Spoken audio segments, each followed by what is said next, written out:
ఎలా చూడాలి? మన ఒక పక్క దేశంలో ఆడవాళ్ళ మీద అఘాయిత్యాలు పెరిగిపోతున్నాయి అనుకోవాలా? రీసెంట్గా జరిగిన కలకత్తా ఘటన, ఇప్పుడు ఆంధ్రప్రదేశ్లో గుడ్లవల్లేరు ప్రాంతంలో ఇంజనీరింగ్ కాలేజీలో బాత్రూంలో సీసీ కెమెరాలు పెట్టి వాళ్ళ వీడియోలను అమ్ముకుంటున్నారు. 100 రూపాయలకి 200 రూపాయలకి అమ్ముకుంటున్న పరిస్థితి కనిపిస్తుంది. ఇది ఒక మాఫియాగా ఏర్పడింది అనుకోవాలా? ముఖ్యంగా విద్యాలయాల్లో కూడా ఇలా జరగడాన్ని ఎలా చూస్తారు? విజయ్ గారు, ఇది గుడ్లవెల్లూరు ఇష్యూ నేను కూడా ఫాలో అయ్యాను బాగా. ఒక 2 విషయాలు నాకు చాలా బాగా అనిపించినాయి. అమ్మాయిలు అంత పెద్ద ఎత్తున తిరగబడి రోడ్లపైకి వచ్చి వాళ్ళు డిమాండ్ చేస్తున్న జస్టిస్ కోసం డిమాండ్ చేస్తున్నది చూస్తే నాకు హ్యాపీగా అనిపించింది. ఇంత ధైర్యంగా అమ్మాయిలు పోరాటం చేస్తున్నారు, తమ మానం ప్రాణం కోసం పోరాటం చేస్తున్నారు. ఇది చాలా గొప్ప విషయం. అర్ధరాత్రి అనకుండా రాత్రి పగలు పోరాటం చేస్తున్నారు. ఇదేమో తప్పదు. కానీ ఇంకో వైపు ఇప్పుడు వారు చెప్పిన విషయాలు అయితే దేశవ్యాప్తంగా, ఇది వరల్డ్ వైడ్ గా కూడా ఈ ఫినామినన్ ఉంది. మన దేశంలో కూడా విపరీతంగా ఇటువంటివి జరుగుతూ ఉన్నాయి. చాలా దురదృష్టకరం. ఒక దిశ, ఒక నిర్భయ, ఇవి మనం రోజుకు ఇవి పెరిగిపోతున్నాయి కానీ తగ్గడం లేదు. చట్టాలు ఎంత బలమైన చట్టాలు వస్తున్నా కూడా ఎక్కడ కూడా సమస్యలు తగ్గుతున్నట్టు కనిపించడం లేదు.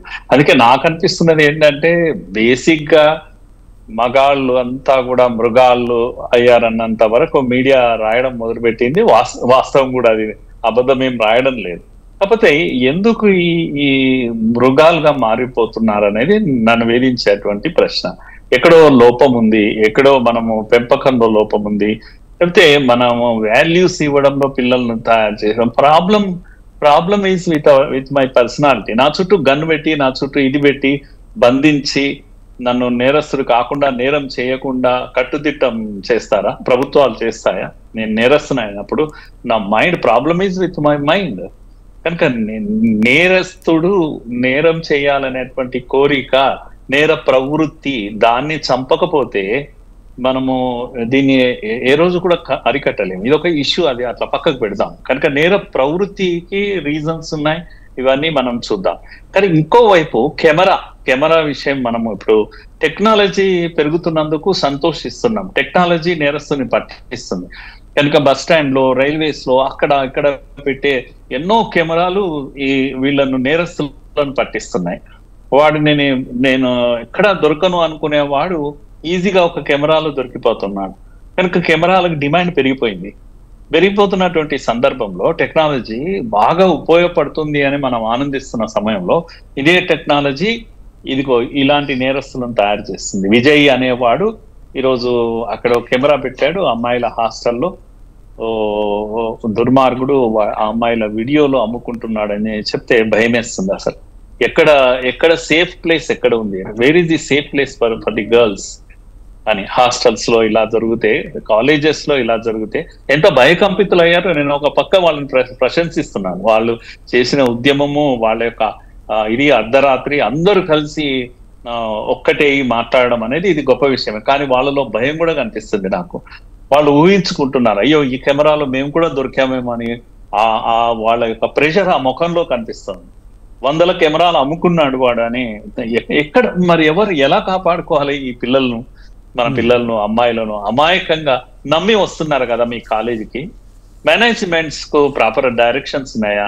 ఎంత నిర్లక్ష్యంగా మాట్లాడుతుంటారు మేనేజ్మెంట్స్. లక్షల రూపాయలు కలెక్ట్ చేసుకుంటారు, డబ్బు తీసుకునే వరకే వాళ్ళ దృష్టి ఉంటుంది. తర్వాత ఏమవుతుంది? ఆ సెక్యూరిటీ ఇది మేము ప్రొవైడ్ చేస్తున్నాము హాస్టల్స్ లో కానీ, బాత్రూమ్స్ లో కానీ, ఇవన్నీ కూడా డబ్బు వసూలు చేస్తున్నటువంటి వాళ్ళది బాధ్యత. అలాగే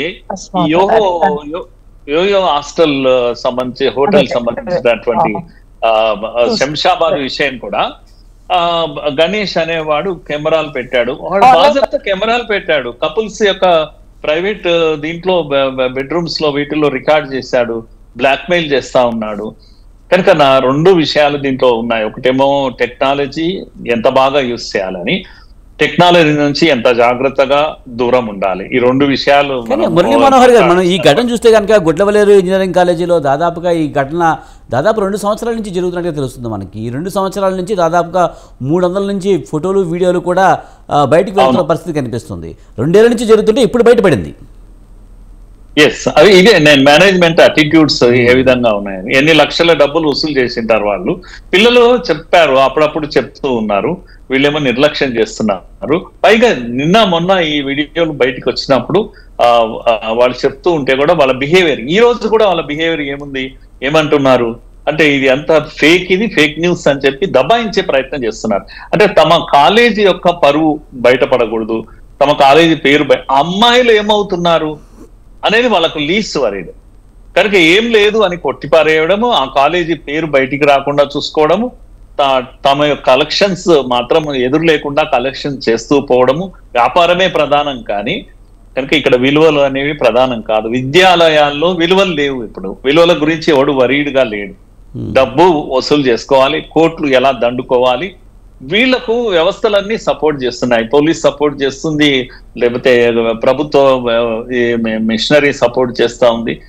ఇలాంటి అంతటా కూడా మీరు చూడండి, అక్కడ బెంగాల్ నుంచి ఇక్కడి వరకు కూడా ప్రభుత్వాలు, పోలీసు వీళ్ళు చుట్టూ నేరస్తుల చుట్టూ నిలబడి గట్టిగా సుప్రీం కోర్టులో కూడా వాదిస్తున్నాయి బలంగా. ఎంత బాగా వాదిస్తున్నారు. సుప్రీం కోర్టు జడ్జి స్వయంగా చీఫ్ జస్టిస్ ఎందుకయ్యా ఇంత సీరియస్ ఇష్యూ ఉంటే మీరు నవ్వుతున్నారు అని వాళ్ళని వార్నింగ్ ఇస్తా ఉన్నాడు. అమ్మాయి ఇష్యూ మీరు నవ్వొస్తుందా మీకు అని. ఇలాంటి ఒక పరిస్థితి ఈ దేశంలో ఉంది. అందరము వరి కావాల్సిందే, టెక్నాలజీని ఇంకా బాగా యూజ్ చేయాలి. టెక్నాలజీ మిస్యూజ్ కాకుండా మనము టెక్నాలజీ విషయానికి వస్తే కనుక అండి మురళీ మనోహర్ గారు, ఈ టెక్నాలజీలో కూడా ఈ సీసీ కెమెరాల్లో కూడా రకరకాలు వచ్చాయి ఈ మధ్యకాలంలో. బల్బుల రూపంలోనో, లేకపోతే అసలు అది కెమెరాని తెలియకుండా ఉండే విధంగా క్లాక్లోనో లేకపోతే ఇంకో చోటనో ఉండేలాగా ఏర్పాటు చేస్తూ ఉన్నారు. ఈ టెక్నాలజీని ఈ విధంగా ఉపయోగించుకుంటున్నారు. అవి కనిపెట్టడం కూడా సాధ్యం కాని పరిస్థితి. ఎస్ అందుకే నా పాయింట్ ఏంటంటే, ఇప్పుడు యు ఆర్ అండర్ సర్వీలియన్స్ అని మనం అక్కడక్కడ బోర్డులు మనం చూస్తూ ఉంటాం పబ్లిక్ ప్లేసెస్ లో. వీటిల్లో మీరు కెమెరాల యొక్క సర్వీలెన్స్ లో ఉన్నారు, కెమెరా మిమ్మల్ని క్యాచ్ చేస్తుంది ఈ ఏరియాలో అని మీకు వార్నింగ్ బోర్డ్స్ ఉంటాయి. అంటే అర్థం ఏంటి అంటే అక్కడ ఏది వ్యవహారాలు, తప్పుడు వ్యవహారాలు జరగకుండా ఉండడానికి పెట్టారు. సర్వీలియన్స్ బోర్డు ఏవైతే ఉన్నాయో అది కంపల్సరీ చేయాల్సిందే. దాన్ని అవి లేవు అంటే అక్కడ లేవు అని అర్థం.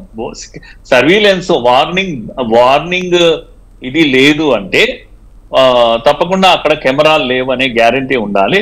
అందుకే శిక్షలు విధించాలి అటువంటి వాళ్ళపైన. అటువంటి చర్యలు కొద్దిగా ఆలోచించాలి అని. ఈ టెక్నాలజీని ఉపయోగించుకుని వాళ్ళు రకరకాలుగా ఇప్పుడు ఈ కెమెరాలు ఏర్పాటు చేస్తున్నారు కదా, మరి వాళ్ళని గుర్తించడం ఎలా అంటారు? మరి దీనికైనా వ్యవస్థ ఉండాలంటారా, లేకపోతే ఈ పర్యవేక్షణ ఉండాలంటారా? నా పాయింట్ అంతా అదొకటే అండి. మేనేజ్మెంట్ ఎప్పుడైతే మీరు ఒక ఇన్స్టిట్యూషన్ నడుపుతున్నారు, నేను ఉదాహరణకు ఓయో హోటల్ కూడా ఉంది అనుకున్నాం. ఓయో హోటల్ యొక్క బాధ్యత అది ఇలాంటిది. అప్పుడప్పుడు దీని సూపర్విజన్ ఉండాలి కదా, పైనుంచి ఎవరో అధికారులు రావడము, నెలలో అప్పుడప్పుడు సడన్ సర్ప్రైజ్ విజిట్ చేసి ఈ కెమెరాల గురించే మీరు ప్రత్యేకంగా చూడాలి కదా, ఉన్నాయా లేదా అనేది సైంటిఫిక్ గా వాటి ఫైండ్ అవుట్ చేయొచ్చు, పెద్ద సమస్య కాదు. కనుక రహస్యంగా ఉన్నాయా, ఓపెన్ గా ఉన్నాయా, ఇదొక్కటే కదా కావాల్సింది. కనుక అలాంటిది ఏదైనా బయటపడ్డప్పుడు వెంటనే సీజ్ అయిపోవాలి, వాడికి శిక్ష పడాలి, కఠినమైన శిక్ష పడాలి ఎవడైతే దీనికి బాధ్యత వహిస్తున్నాడు. ఉదాహరణకి ఇంజనీరింగ్ కాలేజ్ మేనేజ్మెంట్ కి శిక్ష పడాలి. మీకు తెలియకుండా రహస్య కెమెరాలు ఇక్కడ వాడుతున్నారు, స్పై కెమెరాలు ఉన్నాయి అని అంటే అది మీదే బాధ్యత. అలాగే కెమెరాలు లేకపోతే కూడా మీ బాధ్యత. రాత్రి వేళల్లో ఎవరు తిరుగుతున్నారు ఏంది ఏదైతే రికార్డ్ చేయాలనో లేకపోవడము, ఎక్కడైతే ఉండాల్సిన దగ్గర లేకపోవడము, ఉండకూడని దగ్గర కెమెరాలు ఉండడం, వీటన్నిటికీ యాజమాన్యం యొక్క బాధ్యత. పనిషబుల్ గా ఉండాలి, శిక్షార్హులు వాళ్ళు అన్నట్టుగా చట్టం ఉండాలి. ఎందుకంటే ప్రమాదం పొంచి ఉంది కనుక. మీరు రికార్డు ఒకసారి ఇప్పుడు ఆ పిల్లలంతా భయపడుతున్నది ఏంటంటే ఇవి ఎన్ని వీడియోలు అయ్యాయో, ఎక్కడికెక్కడికి వెళ్ళిందో, నా పిక్చరే ఏమన్నా వెళ్ళిందో ఏమో, తెలియకుండా బాత్రూమ్ లో తీశారో ఏమో అని ఒక భయం ఎంత మనిషిని ఒత్తిడికి గురి చేస్తుంది. కనుక ఇది సామాన్యమైనటువంటి విషయం కాదు ఇది. కనుక వెంటనే ఎవరు మీరు ఇన్స్టిట్యూట్స్ నడుపుతుంటే మీదే బాధ్యత కంప్లీట్ గా, లేకపోవడము మీదే బాధ్యత, ఉండడము మీదే బాధ్యత అని నేను అనుకుంటున్నాను. రైట్.